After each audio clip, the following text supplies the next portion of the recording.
अस्सलामुअलैकुम। आज की वीडियो में मैं आपको बताऊंगी कि जो सूरत ताहा की ये आयत नंबर 31 है, तो इसको हम कैसे रीड करेंगे। ये 30, पहले मैं 30 से पढ़ती हूँ। हारून आखी उशदुद बिही अज़री। इसमें अक्सर लोग गलती करते हैं, या तो हम ऐसे पढ़े हारून अखिश दुद बिही अजरी, हम सांस ना लें। अगर हम सांस लेंगे तो हम इस अलीफ के ऊपर कौन सी हरकत लगाएंगे। तो हमने हरकत के लिए तीसरा हरफ देखना है। पहला हरफ अलीफ है जो कि खाली है, दूसरा शीन है, शीन के ऊपर जज्म आया हुआ है और दाल के ऊपर पेश है।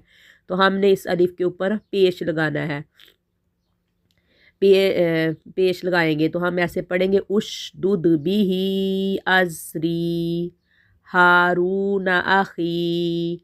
यहाँ पे हमने वक्फिया तो आगे दूसरी आयत पढ़ने के लिए अलिफ के ऊपर हम पेश लगाएंगे, तो ये बन जाएगा उशदुद बिही अजरी, उशदुद बिही अज